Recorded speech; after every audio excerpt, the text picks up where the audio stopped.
അപ്പോൾ ഇന്ത്യയിലെ ഏതൊരു സംസ്ഥാനത്തിനും മാതൃകയാണ് കേരളം. കേരളത്തിലേക്ക് മറ്റ് സംസ്ഥാനങ്ങളിൽ നിന്ന് ആളുകൾ വരികയാണ്, ഇവിടെ പഠിക്കാൻ തയ്യാറാവുകയാണ്, എന്നിട്ട് അതാത് സംസ്ഥാനത്ത് നടപ്പിലാക്കാൻ ശ്രമിക്കുകയാണ്. അവർക്ക് പ്രയാസം ഉണ്ടാവും. കാരണം LDF പിന്തുടരുന്ന നയമല്ല അവിടെയൊക്കെയുള്ള സംസ്ഥാന സർക്കാരുകൾ പിന്തുടരുന്നത്. അതുകൊണ്ട് അതിന് പ്രയാസം ഉണ്ടാവും. അതൊരു വസ്തുതയല്ലേ? എന്നിട്ട് ഇങ്ങനെ ഒരു സംസാരം നടത്താൻ വേണ്ടി പാടുണ്ടോ കേന്ദ്രമന്ത്രി? കേരളം പിന്നോക്കമാണെന്ന് അംഗീകരിക്കാൻ എന്താണ് അദ്ദേഹം ഉദ്ദേശിച്ചത്?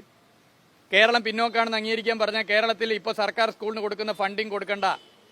സർക്കാർ സ്കൂളുകളിൽ മറ്റ് സംസ്ഥാനത്തുള്ള പോലെ കുട്ടികൾ കുറയുകയും അടച്ചുപൂട്ടുകയും ചെയ്യുന്ന പോലെ കേരളത്തിൽ അടച്ചുപൂട്ടണം, എന്നാൽ ഞങ്ങൾ ഫണ്ട് തരാം. 2, പൊതുജന ആരോഗ്യ മേഖലയിൽ സംസ്ഥാന സർക്കാർ വിനിയോഗിക്കുന്ന പണം ഇനി വിനിയോഗിക്കരുത്, എന്നിട്ട് പിന്നോക്കാന്ന് പറയണം, എന്നാൽ ഞങ്ങൾ സഹായിക്കാം. പെൻഷൻ കൊടുക്കണ്ട, ജനക്ഷേമ പ്രവർത്തനം നടത്തണ്ട. അങ്ങനെ മറ്റ് സംസ്ഥാനത്ത് ഭൂരിപക്ഷം വരുന്ന ജനങ്ങളും സാധാരണ മനുഷ്യരും പ്രയാസം അനുഭവിക്കുന്നത് പോലെ കേരളവും പ്രയാസത്തിലേക്ക് പോകണം, എന്നാൽ ഞങ്ങൾ സഹായിക്കാമെന്ന് പറയുന്നത് മാപ്പ് പറയാൻ അദ്ദേഹം തയ്യാറാവണം.